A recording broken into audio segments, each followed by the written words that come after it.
Berapa banyak yang merasakan hadirat Tuhan melawat saudara siang hari ini? Lambaikan tangan saudara. Katakan haleluya. Kasih senyuman yang terbaik kepada kiri kanan saudara. Kalau sudah, tanya udah manis belum? Hari ini hari Pentakosta, hari pencurahan Roh Kudus. Saya percaya kita semua ketika datang ke tempat ini dengan rasa yang luar biasa, dengan keinginan untuk dipenuhi kembali dengan kuasa Roh Kudus. Hari ini firman Tuhan bertema The Day of Pentecost. Slide-nya boleh dibantu. The Day of Pentecost, hari Pentakosta. Sama-sama katakan hari Pentakosta. Seluruh dunia sedang merayakan hari Pentakosta. Ketika kita percaya akan Roh Kudus, kita bukan hanya percaya, tapi kita menerima kuasa Roh Kudus. Dan kita hidup bersama dengan tuntunan Roh Kudus di dalam kehidupan kita. Itu yang membedakan kita dengan orang-orang lain, saudara. Nah, karena itu dengan cepat saya mau memberikan fondasi. Kenapa kita butuh Roh Kudus? Why we need Holy Spirit? Di musim yang seperti ini, di hari-hari terakhir seperti ini, saudara. Saya memulai dari Hosea 6 ayat yang pertama sampai yang ketiga. Dikatakan seperti ini, mari kita akan berbalik kepada Tuhan. Sebab dialah yang telah menerkam dan yang akan menyembuhkan. Yang telah memukul dan yang akan membalut kita. Ia akan menghidupkan kita sesudah 2 hari. Pada hari yang ketiga ia akan membangkitkan kita dan kita akan hidup di hadapannya. Marilah kita mengenal dan berusaha sungguh-sungguh mengenal dia. Ia pasti akan muncul seperti fajar. Ia akan datang kepada kita seperti hujan pada akhir musim yang mengairi bumi. Saudara, Hosea 6 ayat 1-3 itu berbicara tentang gambaran milenium. Milenium pertama, milenium kedua, dan milenium ketiga. Saudara, milenium pertama pada saat gereja ada pada waktu itu. Gereja memang hadir, gereja eksis pada waktu itu. Tapi tidak ada mujizat, tidak ada tanda-tanda di sana. Tidak ada sesuatu yang terjadi, hanya berbentuk gedung aja. Dan ada jemaat di dalamnya, mereka berdoa di sana, tapi tidak terjadi apa-apa pada waktu itu. Itu di milenium yang pertama, di ayat yang pertama. Ayat yang kedua, saudara, ia akan menghidupkan kita sesudah 2 hari. Itu berbicara tentang milenium kedua. Tuhan menghidupkan kembali gerejanya yang mati. Gereja yang mati mulai dihidupkan kembali lewat siapa? Satu orang yang bernama Martin Luther. Martin Luther pada waktu itu mengembalikan yang namanya sola scriptura. Yang artinya kita harus kembali kepada firman Tuhan yang hidup. Back to Bible, kembali ke Alkitab. Kalau di zaman pertama, milenium pertama pada waktu itu, hamba-hamba Tuhan pada waktu itu, pendeta-pendeta, pastor-pastor, mereka menafsirkan sendiri dan itulah yang diberikan kepada jemaat. Berdasarkan tafsiran mereka. Tapi Tuhan menghidupkan kembali di milenium kedua. Lewat Martin Luther. Dan akhirnya semua orang mulai kembali membaca firman Tuhan. Karena firman yang kita baca bukan cuma sekedar bacaan. Yang percaya katakan amin, saudara. Tapi itu firman yang menghidupi kehidupan kita. Di milenium kedua. Di milenium ketiga, ayat yang ketiga. Dia terkoneksi dengan ayat Habakuk 6 ayat 2. Dikatakan seperti ini. Kita akan hidup berhadapan muka dengan muka. Bersama dengan Tuhan. Artinya face to face dengan Tuhan. Apa itu face to face dengan Tuhan? Saudara, sama-sama katakan face to face. Wajah ketemu wajah sama Tuhan. Itu artinya udah rapture, saudara. Udah ketemu wajah sama Tuhan Yesus. Di milenium yang ketiga. Di tahun yang ketiga. Marilah kita mengenal dan berusaha sungguh-sungguh mengenal Tuhan. Sama-sama katakan sungguh-sungguh mengenal Tuhan.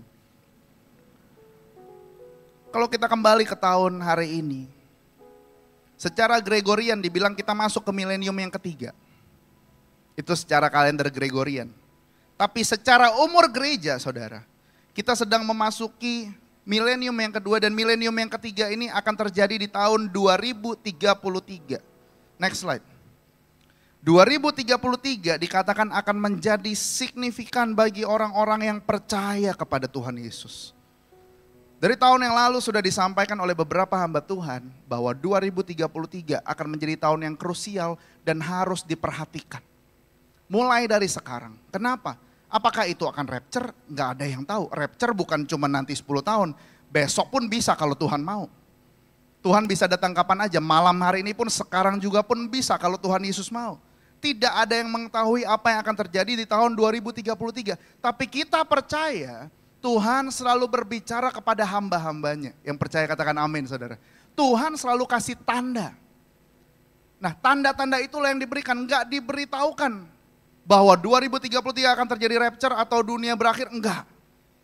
Tapi dikatakan 2033 akan menjadi tahun yang signifikan. 2033 beberapa hamba Tuhan berkata bahwa amanat agung akan selesai diberitakan di tahun 2033.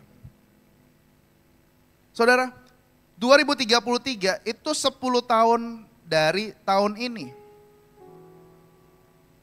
10 tahun itu enggak lama, singkat saudara. Enggak berasa. Anda lewat 2023 sampai dengan tahun ini. Di bulan ini, bentar lagi sudah mau akhir tahun. Kita tidak berasa. Karena itu dalam masa 10 tahun ini, mari kita perhatikan hidup kita dengan sungguh-sungguh. Di masa 10 tahun inilah kita sangat membutuhkan Roh Kudus. Bilang kiri kanan saudara, kita butuh Roh Kudus. Masuk tahun 2023, kalau saudara perhatikan terus pesan gereja. Pesan yang disampaikan, kita masuk ke dalam tahun rise up and to be victorious. Tahun kebangkitan dan kemenangan. Kita percaya pasti terjadi dalam kehidupan kita, katakan amin saudara. Nah, di tempat ini Bapak Gembala kita mendapatkan tahun kekuatan yang baru dan kemenangan yang besar. Kenapa ada kekuatan saudara? Karena akan ada ujian. That's why we need strength from Him. Kita butuh kekuatan dari Tuhan. Kita butuh kekuatan dari Roh Kudus. Kenapa kemenangan yang besar? Karena akan ada peperangan, tapi kita akan mengalami kemenangan yang besar bersama dengan Tuhan Yesus. Katakan amin. 2023, ini 10 tahun menuju ke 2033. Tapi yang harus kita waspadai adalah, kalau memang 2033 amanat agung itu selesai, berarti Roh Kudus pun diangkat dari dunia ini saudara. Ketika Roh Kudus itu sudah diangkat, sudah berbeda ceritanya, sudah berbeda situasinya. 2 Tesalonika 2 ayat 7-8 berkata seperti ini. Karena secara rahasia kedurhakaan telah mulai bekerja. Tetapi sekarang masih ada yang menahan. Kedurhakaan itu siapa? Antikris. Sudah mulai bekerja belum? Sudah. Secara rahasia enggak? Udah enggak rahasia lagi. Udah mulai terang-terangan hari-hari ini. Kalau kita membuka mata kita baca berita. Sudah mulai terbuka hari-hari ini. Tetapi sekarang masih ada yang menahan. Sama-sama katakan menahan. Masih ada yang menahan. Kalau yang menahannya itu telah disingkirkan, itu udah beda cerita, saudara. Pada waktu itulah si pendurhaka baru akan menyatakan dirinya ketika yang menahannya disingkirkan. Dalam terjemahan yang berbeda, dalam terjemahan bahasa Inggris dikatakan yang menahannya itu Roh Kudus. Roh Kudusnya itu bukan disingkirkan aja, tapi dikatakan diangkat. Diangkat. Ketika itu diangkat, si pendurhaka antikris, kalau kita baca di kitab Wahyu, baru akan menyatakan dirinya.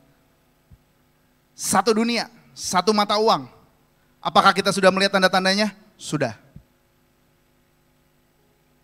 Sangat-sangat banyak hari ini tanda-tandanya saudara. Tetapi Tuhan Yesus akan membunuhnya dengan nafas mulutnya dan akan memusnahkannya kalau ia datang kembali. Ayat 12 dikatakan gini, supaya dihukum semua orang yang tidak percaya akan kebenaran dan yang suka kejahatan. Apa artinya? Akan dihukum orang yang tidak percaya akan kebenaran dan yang suka kejahatan. Yang tadinya percaya namun udah gak percaya lagi. Yang tadinya ikut Tuhan sungguh-sungguh namun jadi gak percaya lagi. Karena banyak hal saudara. Akhirnya gak hidup benar di hadapan Tuhan. Karena itu saya mau memberikan sedikit lagi fondasi. Iblis tuh kerjanya cuma 2. Next, yang pertama dia kasih tekanan atau kesenangan. Orang Kristen juga ada 2 tipe. Dengan kesenangan dia bisa terlena dan jauh dari Tuhan. Kenapa? He's living in his comfort zone. Dia tinggal di zona nyaman. Semuanya udah tersedia dengan baik. Sehingga menurut kita gak butuh Tuhan. Menurut kita ke gereja cuma karena kewajiban, absen di gereja. Habis itu pulang terima doa berkat dari Pak Pendeta, selesai. Bukan seperti itu saudara. Ada orang-orang yang sudah terlena jauh dari Tuhan karena hidupnya terlalu nyaman. Sehingga gak membuat sesuatu untuk mencari Tuhan lagi lebih dalam lagi. Atau sebaliknya, tekanan membuat orang semakin frustrasi, semakin jauh dari Tuhan. Atau imannya semakin kuat ketika diuji. Dan ketika dia bisa tahan dengan tekanan, ini yang jadi permasalahan kadang-kadang. Dia sudah lewat dari tekanan, namun akhirnya dia terlena lagi. Karena udah lewat tekanan, udah nyaman lagi hidupnya, akhirnya jauh lagi dari Tuhan. Tapi kala tekanan dia mencari Tuhan. Tapi ujung-ujungnya akhirnya karena tekanan dan dia sudah bebas, udah semuanya udah oke, akhirnya lupa lagi sama Tuhan. Saudara, contoh dalam Alkitab, salah satunya adalah Esau. Esau yang merupakan abangnya Yakub. Dia menukar hak kesulungannya dengan semangkuk kacang merah. Semangkuk Brennebon. Brennebon itu kacang merah dan sari-sarinya di dalamnya. Enak. Karena apa saudara dia tukar itu? Karena tekanan perut. Bilang kiri kanannya, karena tekanan perut. Bukan perutnya ditekan. Karena tekanan perut saudara. Lapar. Tekanan ekonomi. Keadaan yang menghimpit Esau. Akhirnya hari itu dia tukar ke hak kesulungannya. Nah, hak kesulungan itu berbicara tentang apa? Destiny Tuhan atas hidupnya Esau. Hari ini firman Tuhan mau mengingatkan kita. Jangan sampai kita menganggap sepele destiny Tuhan dan kita tukar dengan sesuatu yang mengenyangkan daging kita. Yang mengenyangkan perut kita aja. Itu Esau. Yang kedua, Saul. Saul hilang tahta karena dia tahu dia kepepet hari itu. Dia melakukan pelayanan mesbah dengan cara yang tidak melakukan perintah Tuhan lagi. Buat kita pelayan-pelayan Tuhan hari ini ketika kita melayani. Apakah kita berjalan di dua area yang berbeda? Melayani jalan, melakukan pelanggaran juga jalan. Itu yang menjadi teguran buat kita.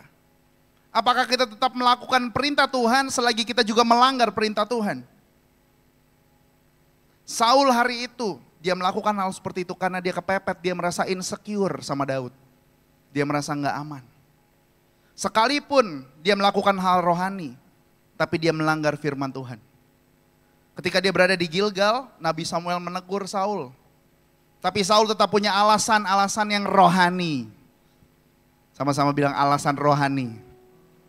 Saudara, alasan, namanya alasan selalu masuk akal. Tidak ada alasan yang gak masuk akal, tuh gak ada.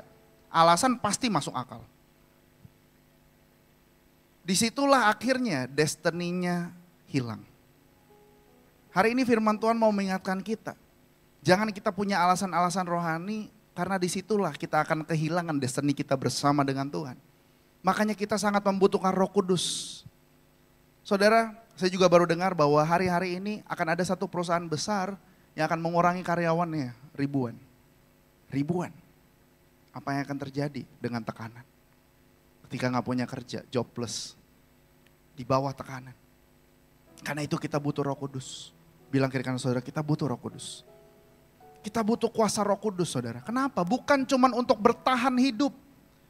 Enggak cuman survive. Tuhan memberikan kita kuasa bukan cuman untuk survive. Tapi untuk mengklaim janji kemenangan dan kebangkitan bersama dengan Tuhan Yesus. Katakan amin saudara.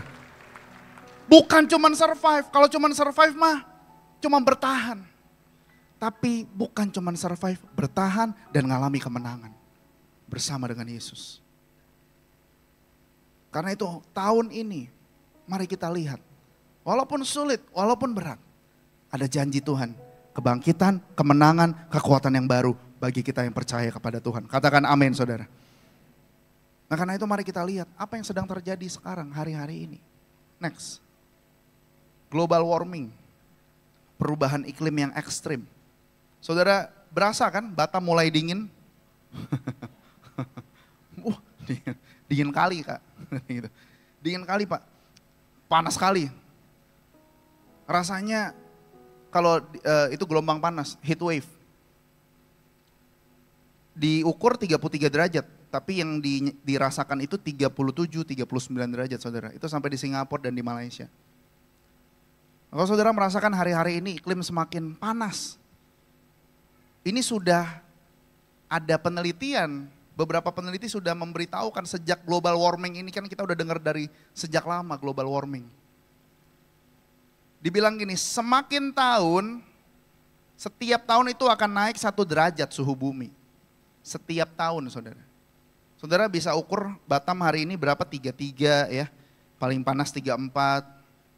Kalau sampai 39 di jalanan atau 40 Anda bisa ceplok telur di jalanan. Mateng telurnya. Makin panas saudara. Tapi kemarin baru saja ditemukan kembali, beberapa peneliti menyatakan bahwa setiap tahun akan naik 0,5 derajat lagi.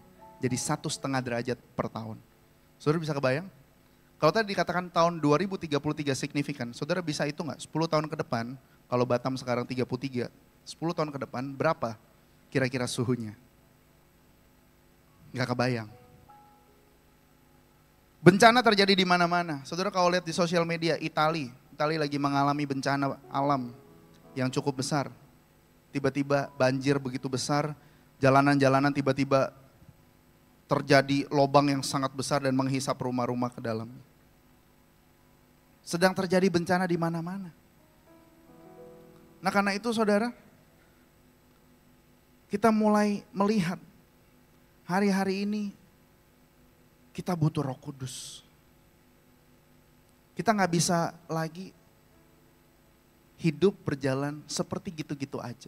Bilang kiri kanan, jangan gitu-gitu aja. Ini yang pertama, global warming. Yang kedua, next, di bidang teknologi saudara. Ada yang namanya artificial intelligence. Berapa banyak saudara yang sudah pakai AI? Ada di kantor?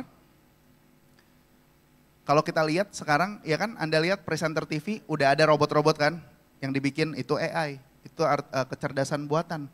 Bahkan di bandara, imigrasi, kantor imigrasi juga sudah menyediakan itu, kecerdasan buatan manusia, yang semakin hari semakin berkembang. Saudara, ada seorang ilmuwan fisikawan yang sudah meninggal dunia yang namanya Stephen Hawking, dia berkata apa? I fear that AI, artificial intelligence, may replace humans altogether. Ini ahli fisikawan yang sangat pintar, yang luar biasa.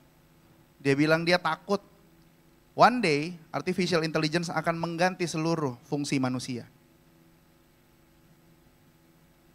Dan dibilang, dia percaya bahwa seseorang kalau udah membuat virus di dalam komputer, kan kita tahu sekarang komputer banyak virus, pasti akan ada juga orang-orang yang mendesain artificial intelligence supaya dia bisa mereplikat itu sendiri. Menduplikasi itu sendiri. Menjadi teknologi yang semakin canggih, semakin canggih. Ada yang namanya ChatGPT. Saya nggak tahu saudara udah pernah coba atau belum aplikasi ini. ChatGPT ini dikeluarkan oleh seseorang yang bernama Elon Musk. Pembuatnya Tesla. Tesla mobil itu, mobil listrik. Dan ChatGPT dikeluarin dalam 1 minggu pertama yang download 1 juta orang. Karena mereka mau coba dan mau tes. Saya udah tes sama staff saya. Coba, saya cuma suruh dia minta tolong untuk buat kata pengantar. Kata pengantar dari pendeta namanya ini, dari organisasi ini. Coba dibuat kata pengantarnya. Dia ketik aja di sana, cuma ketik kata pengantar dari pendeta ini, dari organisasi ini. Ketik enter sekali, jebret, langsung keluar semua. Kata demi kata, shalom, bla bla bla bla bla. Saya dengan ini, namanya ini, sampai selesai saudara. As simple as that. Mau bikin apapun yang mahasiswa, artikel, mau cari artikel, tinggal ketik di sana dalam sekian sepersekian detik itu udah keluar semua di sana. Mau bikin skripsi tinggal gampang. Rasanya semuanya dimudahkan. Tren ke depan itu akan seperti itu. Tapi kalau kita lihat, kenapa mulai ada CEO Google yang mulai keluar dan dibilang saya takut akan berkembangnya artificial intelligence ini. Karena kalau AI terus dikembangkan dan menggantikan fungsi kehidupan manusia, contoh lah tadi saya bilang skripsi. Nggak butuh lagi dosen pembimbing saudara kalau saudara yang di tempat ini jadi dosen. Nggak butuh, kenapa? Udah rapi semua skripsinya. Tinggal ketik sekali selesai. Berarti ada pengangguran. Karyawan-karyawan udah gak dibutuhkan lagi. Kenapa? Semuanya udah diganti sama robot. Kriminal meningkat dan beberapa waktu yang lalu saya ketemu beberapa teman-teman yang ada di dunia bisnis dan di finance. Mereka mengatakan bahwa orang-orang sudah pada bilang di kota-kota besar, tren krisis sudah mulai berasa. Sudah mulai terjadi. Nah saudara, kalau kita lihat sudah seperti ini semakin berkembang, cuaca semakin panas. Rasanya mungkin kalau kita bisa bilang, Tuhan Yesus datanglah segera. Kalau udah seperti ini, apa yang kita butuhkan saudara? Kita butuh kuasa Roh Kudus untuk ada dalam kehidupan saudara. Katakan amin saudara. Kita nggak bisa berjalan sendiri tanpa kuasa Roh Kudus. Kita harus membuka mata kita. Kita nggak bisa lagi hidup nyaman gitu-gitu aja. Like there's no tomorrow. Sepertinya hidup udah nyaman-nyaman aja, saya tetap ada di sini aja deh, nggak apa-apa. Kan Tuhan udah berkati saya nggak perlu ngapa-ngapain. Mari kita lihat firman Tuhan. Kisah Rasul 1 ayat 8 berkata, tetapi kamu akan menerima kuasa jika Roh Kudus turun ke atas kamu dan kamu akan menjadi apa saudara? Saksiku di Yerusalem, seluruh Yudea, Samaria dan sampai ke ujung bumi. Dalam terjemahan yang berbeda dikatakan, you don't get to know the time. Timing is Father's business. Waktunya itu tergantung Tuhan. Timing itu tergantung Tuhan. Apa yang akan kita dapat setelah kita dipenuhi oleh kuasa Roh Kudus? Yang saya kasih tanda sedikit merah. Ketika kuasa Roh Kudus masuk ke dalam kehidupan kita. Dikatakan gini, you will be able. Sama-sama katakan, you will be able. I will be able. Saya akan mampu artinya. Kita dimampukan untuk menjadi saksi saudara. Saudara logika berpikirnya gini, kalau kita dimampukan untuk menjadi saksi ketika kita menerima kuasa, saksi yang akan bersaksi pasti dia sudah mengalaminya. Sama-sama katakan amin. Ketika kita bersaksi tentang berkat Tuhan, kita udah ngalamin berkat Tuhan terlebih dahulu. Ketika kita bersaksi tentang mujizat Tuhan, kita udah terima mujizat terlebih dahulu. Kita diberikan kuasa untuk menjadi saksi. Bilang kiri kanan, untuk menjadi saksi. Diberkati untuk jadi berkat bagi banyak orang. Tuhan gak bilang di Kisah Rasul 1 ini, kamu diberikan kuasa, karena itu tinggallah diam di rumahmu. Tidak, dia berkata apa? Jadi saksi. Jadi saksi berarti hidup kita jadi saksi bagi orang. Omongan kita jadi saksi buat orang. Apa yang kita katakan, tingkah laku kita jadi saksi buat orang. Manner kita jadi saksi buat orang. Itu kalau kita terima kuasa dari Roh Kudus. Arti kuasa dari terjemahan yang asli adalah dunamis. Sama-sama katakan dunamis. Dunamis artinya dynamite. Sesuatu yang akan meledak saudara. Dynamite bom itu. Itulah artinya. Kuasa yang meledak-ledak yang akan kita berikan menjadi berkat bagi banyak orang. Karena itu hari ini saudara, mari kita lihat lebih dalam lagi. Efesus 5 ayat 18 berkata, hendaklah kamu penuh oleh Roh Kudus. Sama-sama bilang Roh Kudus. Bisik kiri kanannya, bukan Roh Kudus. Hati-hati. Bukan Roh Kudus, tapi Roh Kudus. Janganlah kamu mabuk oleh anggur karena anggur menimbulkan hawa nafsu, tetapi hendaklah kamu penuh dengan Roh. Do not get drunk with wine, for that is wickedness, corruption and stupidity, korupsi, kebodohan. But be filled with the Holy Spirit and constantly guided by Him. Tapi pastikan hari ini ketika kita menerima kuasa Roh Kudus, pencurahan Roh Kudus, kita setiap hari dituntun oleh kebenaran firman Tuhan, oleh kuasa Roh Kudus, sehingga orang akan berkata, ketika kamu menerima kuasa Roh Kudus, hidupmu berbeda. Kenapa? Jadi saksi. Jadi saksi, memberitakan apa yang Tuhan sudah berikan ke dalam kehidupan kita. Karena itu saudara, ikut Tuhan, slide berikutnya. Bukan masalah berapa lama kita ikut Tuhan. Enggak masalah kita dari lahir dari perut mama kita. Kita udah Kristen. Enggak masalah. Tapi ikut Tuhan berbicara tentang pengalaman pribadi kita bersama dengan Tuhan. Saudara nggak dikatakan begini, oh nanti yang akan keangkat ketika rapture yang masuk surga itu yang Kristennya udah 60 tahun minimal. Kalau yang umurnya nggak sampai 60 gimana? Nggak seperti itu saudara. Standar Tuhan berbeda dengan standar manusia. Yang percaya katakan amin. Ikut Tuhan bukan masalah berapa lama kita ikut Tuhan, tapi masalah pengalaman pribadi. Pernahkah kita mengalami pengalaman pribadi, perjumpaan pribadi dengan Tuhan? Karena bukan kepintaran, bukan cuman apa yang kita tahu tentang teologi, bukan cuman pintar baca firman Tuhan, tapi pintar melakukan firman Tuhan. Karena punya perjumpaan pribadi dengan Tuhan. Perjumpaan itu yang membuat kita berubah, yang membuat kita berbeda, saudara. Tanpa perjumpaan, tanpa pengalaman pribadi, kita cuma Kristen KTP. KTP kita boleh Kristen, tapi belum tentu kehidupan kita mencerminkan orang Kristen. Karena itu saudara, kita butuh Roh Kudus. Sama-sama sekali lagi katakan kita butuh Roh Kudus. Kenapa saya ajak saudara ngomong terus? Karena semakin diomongin Roh Kudus akan semakin hadir dalam kehidupan kita. Mari mulai buka hati saudara nih. Sambil mendengarkan firman Tuhan, buka hati. Jadi apa yang harus kita lakukan untuk menerima kepenuhan Roh Kudus? Kita udah lihat tadi, 2033 kita waspadai, itu 10 tahun ke depan. Apa yang akan terjadi nggak tahu, tapi lebih baik kita waspada, lebih baik kita mawas diri. Sama seperti 5 wanita yang bijaksana daripada seperti 5 wanita bodoh yang gak menyiapkan apapun.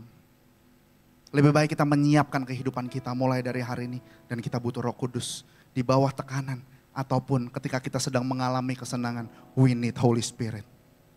Kita butuh Roh Kudus. Kunci beberapa saya akan bagikan buat saudara siang hari ini. Gimana caranya untuk menerima dan kepenuhan Roh Kudus? Yang pertama, yaitu rasa haus. Sama-sama katakan rasa haus. Saudara, kalau haus itu beda sama harus. Kehausan dan keharusan, it's totally different. Sangat berbeda. Datang ke tempat ini dengan keharusan, itu kita absen di gereja. Kita datang tiap minggu, kita pulang gak terima apa-apa. Karena keharusan, yang penting saya duduk, datang, terima doa berkat, dengar pujian penyembahan, tepuk tangan, selesai. Tapi saudara, kalau yang namanya kehausan, sama-sama bilang kehausan. Kehausan, kalau orang haus tuh gimana sih? Kita yang cari airnya. Saudara pernah olahraga sampai capek banget? Sampai udah wah keringatnya gombios gitu ya. Udah bener-bener penuh keringat, kita udah aus banget. Udah malah Batam makin panas gitu kan, ausnya setengah mati. Mungkin gak kalau orang udah aus banget minumnya cuma segini? Nggak mungkin. Pasti dia minta yang lebih lagi, yang lebih gede. Kalau bisa 1,5 liter atau 1 galon sekalian diminum. Sambil mandi. Kenapa saudara? Haus. Dia cari sendiri airnya. Itulah yang namanya kehausan. Kita yang mencari. Kita datang ke tempat ini karena kita mau mencari Tuhan. Kita mau ketemu Tuhan. Bukan karena kewajiban. Kewajiban melayani, saya mesti absen. Aduh capek saudara, gak lama pasti kita melayani Tuhan kalau caranya seperti itu. Tapi kita harus lihat, rasa haus itu harus ada di dalam kehidupan kita. Kenapa? Kenapa penting rasa haus? Next. Karena seberapa besar tingkat kehausan Anda akan menentukan seberapa besar kepenuhan yang akan Anda terima. That's the key. Itu kuncinya. Kalau kita haus banget, kita akan minum yang sangat banyak. Kalau hari ini kita haus akan kepenuhan Roh Kudus, kita akan terima sangat banyak dari Roh Kudus. Tergantung seberapa besar tingkat kehausan saudara, akan mempengaruhi tingkat kepenuhan saudara. Di dalam Tuhan, juga bersama dengan Roh Kudus. Yohanes 4 ayat 14, Tuhan Yesus yang berkata sendiri, tetapi barang siapa minum air yang kuberikan kepadanya, ia tidak akan haus untuk selama-lamanya. Sebaliknya air yang kuberikan kepadanya akan menjadi mata air di dalam dirinya yang terus-menerus memancar sampai kepada hidup yang kekal, saudara. Ketika kita datang sama Tuhan, hidup kita yang tadinya, nih saya buat sedikit, yang tadinya jadi air mata buat orang, bikin orang sedih mulu. Sekarang hidup kita jadi mata air buat orang. Memancarkan sukacita, damai sejahtera. Jadi berkat bagi banyak orang. Kasih tepuk tangan yang paling dahsyat bagi Tuhan Yesus. Karena itu yang pertama, rasa haus. Yang kedua, saudara, berserah dan berusaha mengenal Yesus. Mengenal itu perlu usaha. Saudara ketika dulu sebelum menikah, yang sudah menikah Bapak Ibu, untuk PDKT ya Pak, kita butuh usaha. Atau yang lagi PDKT sekarang, yang jomblo-jomblo, jombloan dan jomblowati katanya, butuh usaha, betul ya? Hubungan butuh diusahakan saudara, nggak terjadi begitu aja, nggak instan gitu aja, nggak bisa. Bahkan sudah menikah selama puluhan tahun, hubungan pun butuh diusahakan. Butuh nonton berdua, butuh pergi refreshing berdua, butuh waktu berdua, komunikasi dan sebagainya. Tanpa ada hubungan yang diusahakan, nggak akan terjadi apa-apa. Nah karena itu yang kedua, kita berserah dan berusaha mengenal Dia. Berserah itu artinya apa? Mengizinkan Tuhan mengendalikan seluruh kehidupan kita. Sama-sama katakan seluruh. Seluruh berarti semua. Saudara kita gak bisa sayang-sayang lagi. Tuhan yang ini jangan deh. Saya masih sayang nih Tuhan. Ini dosanya masih enak Tuhan. Sayang, saya belum mau bertobat dulu. Belum Tuhan, belum. Umur masih panjang kok Tuhan. Kata siapa? Belum Tuhan. Nantilah. Untuk urusan yang satu nih, please Tuhan jangan intervensi, saya berdoa dalam nama Tuhan Yesus, saya tolak semuanya, pokoknya Tuhan jangan intervensi. Jangan ambil yang satu ini Tuhan. Kalau seperti itu, Tuhan gak akan bisa menguasai seluruh kehidupan kita. Karena masih ada satu area di dalam kehidupan kita yang kita gak izinkan Tuhan untuk ambil alih. Makanya ada orang-orang Kristen yang sudah Kristen puluhan tahun tapi gak berubah, walaupun udah terima bahasa roh berkali-kali. Tapi hidupnya gak berubah. Tetap hidup, bahasa roh, tapi dosa jalan terus. Kenapa kita gak mengizinkan kuasa itu, kuasa Roh Kudus itu? Saudara, tanda awal dipenuhi kuasa Roh Kudus, berbahasa roh. Tapi kalau kita gak terus minta dikuasai Roh Kudus, walaupun kita berbahasa roh, tapi dosa bisa jalan terus. Tergantung bagaimana respon kita terhadap Roh Kudus. Karena itu berserah, mengizinkan Tuhan mengendalikan seluruh kehidupan kita. Tinggalkan kesombongan, pride kita, keangkuhan dan keegoisan kita. Kita ini siapa di hadapan Tuhan? Kalau bukan Tuhan yang mempromosi kita di kantor kita, di tempat kita bekerja, siapalah kita? Semua karena Tuhan Yesus. Yang setuju lambaikan tangan saudara. Bilang gini, semua karena Tuhan. Sambil lihat ke atas saudara, semua karena Tuhan. Ada amin saudara? Semua karena Yesus. Karena itu ketika kita ada, saya berdoa saudara mengalami ini. Kasih Tuhan selalu baru setiap pagi. Anugerah Tuhan selalu baru setiap pagi. Cari wajahnya dan berseru kepada Tuhan. Karena Yeremia berkata seperti ini, berserulah kepadaku maka aku akan menjawab engkau. Akan memberitahukan kepadamu hal-hal yang besar yang tidak terpahami, yakni hal-hal yang tidak kau ketahui. Berserulah kepada Tuhan, bangun kehidupan kerohanian kita dan diusahakan. Hari ini ketika nanti Anda menerima pencurahan Roh Kudus, jangan cuma ingat hari ininya, tapi setiap hari dijalani bersama dengan Roh Kudus. Karena satu kali itu momentum yang mengubah kehidupan kita. Tapi setelah itu terserah kita. Kita yang ngejalani kehidupan kita saudara. Karena itu jangan cuma sekedar tahu firman, tapi hidupi firman. Bilang kiri kanan saudara, jangan cuma tahu tapi hidupi. Kenapa? Kenapa kita harus kenal? Next. Karena pengenalan kita akan Tuhan menentukan kedalaman kita dalam mencari wajah Tuhan. Pengenalan yang semakin dalam membuat kita semakin hari semakin sungguh-sungguh mencari wajah Tuhan. Semakin dalam kita mengenal seseorang, semakin hari kita akan semakin mencari orang itu. Semakin kita kenal Tuhan, rasanya setiap hari bangun pagi gak pengen yang lain, cuman pengen berada dalam hadirat Tuhan. Saudara, jangan cuman berasa hadirat Tuhan di gereja, tapi bawa itu ke rumah saudara, bawa itu ke kantor saudara, dimanapun saudara berada, di mobil, lagi naik angkutan umum sekalipun. Kita nggak harus di angkutan umum berarti kita gini dong Pak, sikiaralaba-ralaba. Enggak juga. Enggak bisa gitu. Tapi kita tetap terkoneksi sama Tuhan. Sehingga kita tahu, abis ini ketika saya ketemu teman-teman lagi duduk-duduk, lagi makan, kita nggak sibuk gosipin atau ngegibahin orang. Ketika kita bekerja, kita tahu kita hidup kita jujur di hadapan Tuhan. Gak ada korupsi, gak ada kolusi, gak ada nepotisme di sana. Itu tetap terkoneksi kepada Tuhan. Pengenalan kita akan menentukan kedalaman kita dalam mencari wajah Tuhan. So hari ini pastikan saudara mau kenal dia lebih dalam. Semakin dalam, semakin kita tahu isi hatinya Tuhan. Dan orang yang menangkap isi hatinya Tuhan, dia akan selalu berjalan sesuai dengan apa yang Tuhan mau. Dan saudara, kalau sesuai dengan apa yang Tuhan mau, walaupun berat, tapi ada jalan yang keluar. Walaupun berat, Tuhan selalu kasih solusi. Walaupun rasanya kita gak mampu, justru di situ Tuhan membuat kita mampu.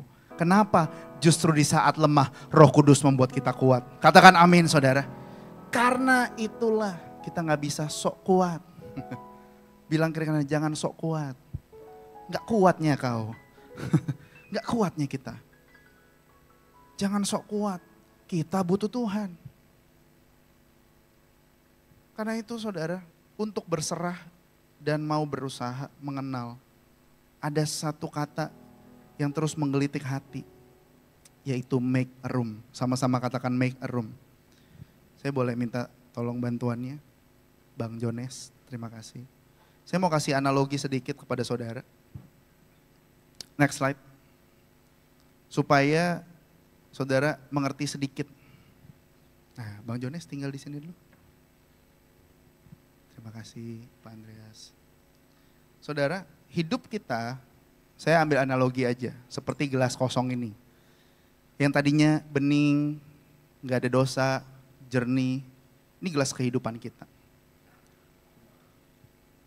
Nah, ketika kita hidup, kan kita hidup gak gitu-gitu aja kan saudara. Kita hidup pasti dipenuhi dengan berbagai macam lika-liku kehidupan. Nah tergantung bangun pagi juga apa yang mau kita lakukan. Ketika kita hidup, kita masuk, kita gosip, masuklah dia ke dalam kehidupan kita. Kita sibuk di kantor, masuklah dia ke dalam kehidupan kita. Kita berbuat sesuatu yang negatif, dia masuk ke dalam kehidupan kita. Pikiran kita semua, sepanjang hari kesibukan kita, itu sampai malam, rapat demi rapat yang kita lakukan membuat gelas kehidupan kita sudah penuh saudara. Sadar gak sadar, gelas kehidupan kita udah penuh. Nah, permasalahannya ketika gelas ini sudah penuh, kita udah gak bisa bilang gini lagi, Tuhan masuk dong, Roh Kudus masuk dong ke dalam kehidupanku. Udah gak bisa, kenapa saudara? Udah penuh. Sampai malam kita udah capek, terus malam kita mau buka Alkitab, kita baca Alkitab memang dengan handphone kita, tiba-tiba handphone itu udah ada di muka kita. Jatuh maksudnya, sakit. Aduh sakit gitu kan. Ngantuk. Kenapa? Kita gak bisa lagi gini saudara, Tuhan masuk dong, Roh Kudus masuk lagi ke dalam kehidupan saya. Nggak bisa saudara, kitanya yang udah kepenuhan. Udah kepenuhan sama semua yang udah kita lakukan di dalam kehidupan kita. Semua area dalam kehidupan kita. Apa yang harus kita lakukan saudara? Kita harus make a room. Sama-sama katakan make a room. Hari ini agak basa-basahan di sini nggak apa-apa lah ya Bang. Jadi ketika kita make a room, kita harus tuang dulu saudara semua yang ada ke wadah lain. Kesibukan kita tinggalkan sejenak. Semua yang negatif kita tinggalkan. Pikiran buruk, jahat semua. Gosip-gosip duniawi kita tinggalin. Gak penting nonton Virgun kan. Semenjak Virgun cerai, semua ikutan cerai. Saudara, dari yang Kristen, non-Kristen katanya cerai semua jadi. Itulah kehidupan yang gak mengenal Tuhan. Kita harus taruh itu di wadah lain dulu. Supaya gelas kehidupan kita yang tadi itu kosong. kosong lagi saudara. Dan kalau udah kosong, dia baru siap untuk diisi kembali. Karena kita udah make a room. Sama-sama sekali lagi bilang make a room. Kalau kita udah make a room, baru Tuhan, sumber air kehidupan itu, baru bisa mengisi kehidupan kita. Dengan air hidup, dengan firman Tuhan yang menghidupkan seluruh kehidupan kita. Sehingga yang tadinya udah dipenuhi dengan kotoran, sekarang dibuat Tuhan jernih lagi. Saudara, tapi nggak cukup sampai di sini. Yang luar biasanya firman Tuhan bilang seperti ini. Your cup will run overflow. Gelas kehidupan kita akan penuh melimpah. Sama-sama katakan penuh melimpah. Jadi saya izin hidup kita akan dibuat Tuhan penuh melimpah saudara. Seperti ini. Sampai tumpah. Penuh berkat. Supaya menjadi berkat. Saudara lihat. Ketika dia udah overflow, dia harus mencari wadah lain untuk memberikan berkat itu kepada orang lain juga. Sehingga hidup kita menjadi berkat buat orang yang tadinya kosong. 1, menjadi berkat buat orang lain lagi.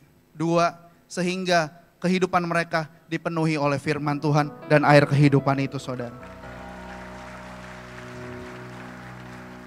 Dan ketika kita udah kosong lagi, Tuhan bilang, aku isi lagi ya dengan kehidupan yang luar biasa. Sehingga hidup kita akan terus menjadi mata air yang memancar. Thank you. Make a room, bilang kiri kanan saudara, make a room. Buat ruangan bagi Roh Kudus. Kadang kita dibuat sibuk saudara.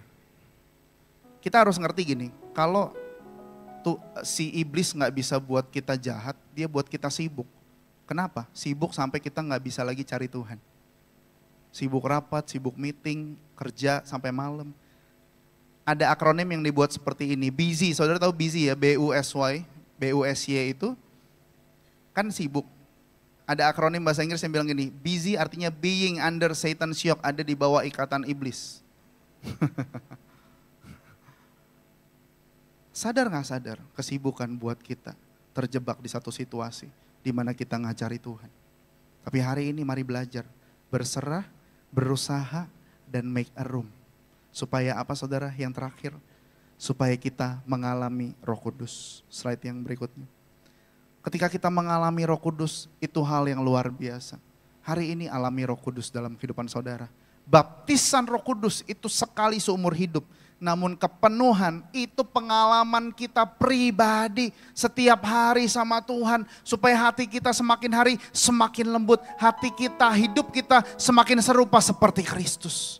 Karena setiap hari. Tapi baptisan Roh Kudus itu momentum sekali. Karena itu siang hari ini. Saudara yang datang ke tempat ini gak kebetulan. Bilang kiri kanannya, kamu gak kebetulan ada di sini. Kenapa? Firman Tuhan saya tutup dengan ini next. Karena dibilang seperti ini, before you know it, sebelum kamu mengetahuinya, sebelum kamu berencana untuk datang ke tempat ini, bahkan the Spirit of God will come on you. Roh Tuhan akan menghampiri kita, Roh Kudus akan datang di dalam kehidupan saudara, dan itu yang akan menjadi perbedaan di dalam kehidupan kita. Karena itu siang hari ini, mari kita bangkit berdiri saudara. Firman Tuhan sudah selesai disampaikan. Saya berdoa siang hari ini, mari buka hati. Sebelum kita nyembah Tuhan, izinkan saya bertanya. Dari jemaat ibadah raya yang kedua, berapa banyak saudara di tempat ini yang belum pernah dibaptis Roh Kudus dan belum pernah menerima tanda-tanda awal yaitu berbahasa roh? Boleh angkat tangan tinggi-tinggi. Yang belum pernah, tinggi-tinggi dong. Sampai lurus tangannya Pak, Bu. Oke, boleh turun. Bapak Ibu, saya percaya gini. Setiap tahun kita merayakan pencurahan Roh Kudus. Tapi saya mau meng-encourage seperti ini. Jangan sampai kita pulang, kita gak dapat apa-apa. Jangan sampai dari tahun ke tahun, kita cuma hadir di gereja. And then kita get nothing. Tapi pastikan bagi Anda Bapak Ibu yang belum. Kalau yang sudah nanti kita juga akan berdoa bersama-sama. Yang belum, mari sambil nyembah. Minta Tuhan, minta Roh Kudus penuhi. Jadi saya akan berdoa buat Bapak Ibu. Tapi yang penting adalah hati kita. hati kita di hadapan Tuhan. Saudara yang rindu dan mau dan tahu bahwa kita butuh Roh Kudus lebih daripada apapun. Mari angkat kedua tangan saudara. Buka hatimu. Kirapasyama karalapa. Datang Roh Kudus, kau ku rindu. Mari sama-sama sampaikan. Dengan minyak yang baru, urapiku, mengalir penuhiku, mengalir penuhiku, mengalir pulihkanku. Kuasamu bebaskan hidupku. Sama-sama katakan, datang Roh Kudus. Datang Roh Kudus, kau ku rindu. Mari rindukan Dia. Dengan minyak yang baru, urapiku, mengalir penuhiku, mengalir penuhiku, mengalir pulihkanku. Kuasamu bebaskan hidupku. Satu yang ku rindu, satu yang ku rindu, bersekutu denganmu. Bawaku lebih lagi tinggal di dalammu, nikmati hadiratmu, jamahlah seluruh hidupku. Kuasamu, kuasamu mengubah hidupku. Lebih sungguh lagi katakan, satu yang ku rindu, bersekutu dengan. Bawa kami lebih dalam Tuhan. Bawa kami Tuhan, bawa kami Yesus. Oh ya Allah, syakana baralama. Jamahlah seluruh hidupku. Kuasamu mengubah. Mari angkat kedua tanganmu, mari rindukan Dia lebih lagi.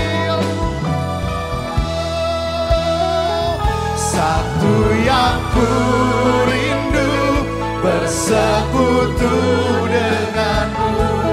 Bawaku lebih lagi tinggal di dalammu, nikmati hadiratmu, jamahlah seluruh hidupku.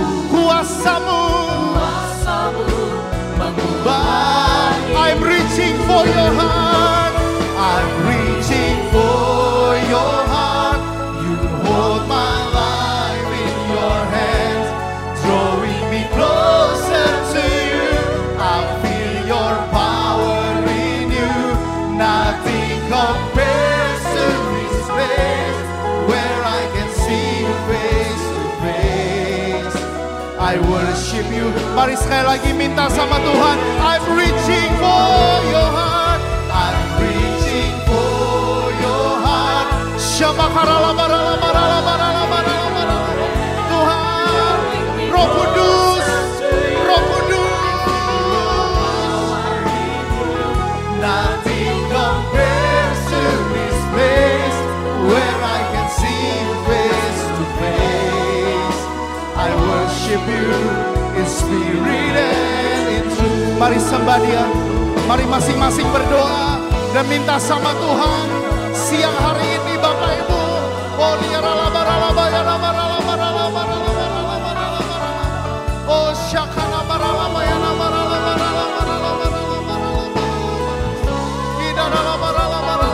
Roh Kudus, Roh Kudus, lawat setiap kami, jamah setiap kami.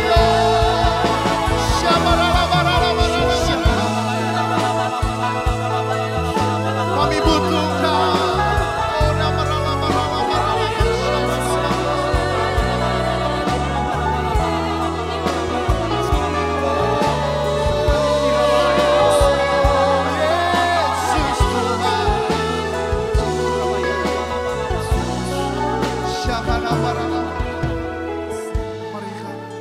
Katakan, satu yang ku rindu, bersekutu denganmu. Bawaku lebih lagi tinggal di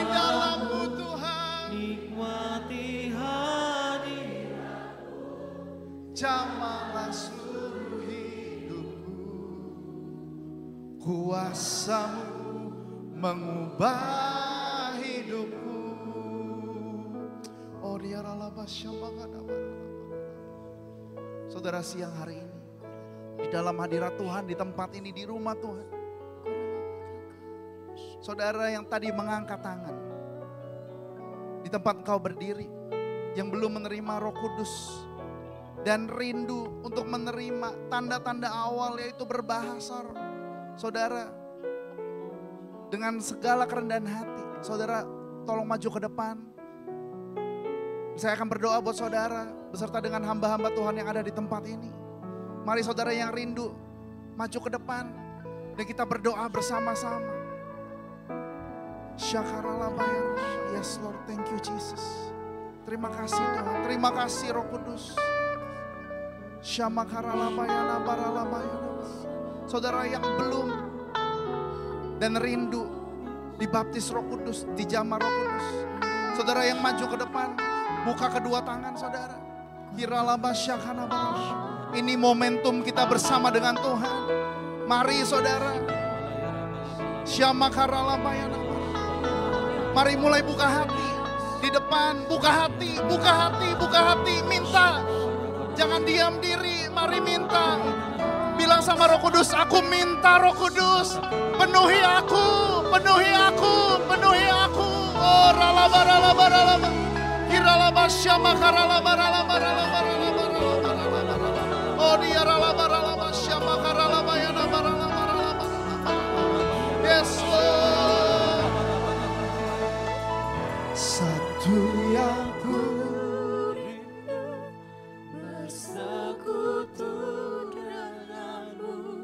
come on, katakan sama Tuhan.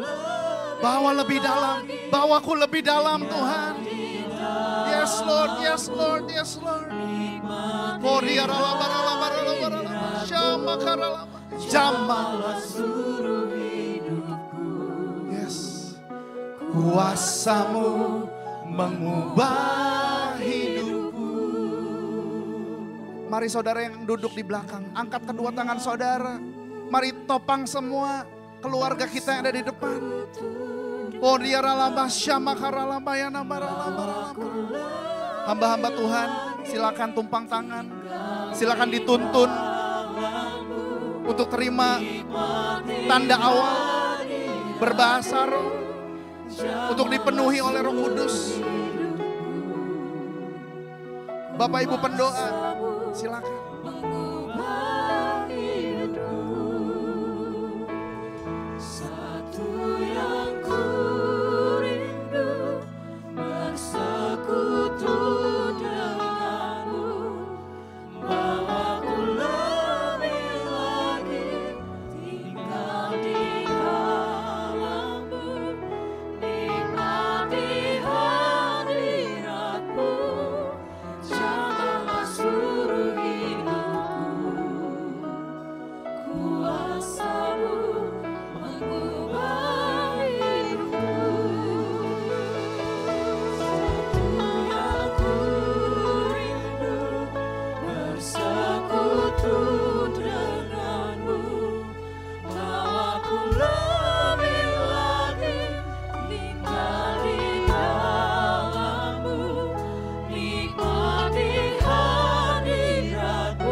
Terima kasih ya Roh Kudus. Fill me again with the power of your spirit. Lord, I'm crying out for more and more of you. Kami mengangkat kedua tangan kami. Kami bersyukur atas jamahan-Mu Tuhan. Terima kasih Engkau baik. Thank you Roh Kudus, Holy Spirit, Parakletos, Engkau Roh Penolong yang hadir dalam kehidupan kami. Kami terima dengan iman kami. Sekali lagi saudara, dalam hitungan yang ketiga Anda terima dengan imanmu. 1, 2, 3. Syamakarala barala barala. Terima dengan iman, terima dengan iman. Kepenuhan. Oralaba syamakarala barala barala barala. Dalam nama Yesus, Roh Kudus melawat setiap kami. Dalam nama Yesus, dalam nama Yesus. Oh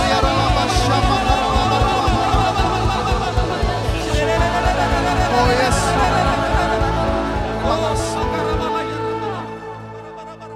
Terima kasih Tuhan. Terima kasih Tuhan. Oh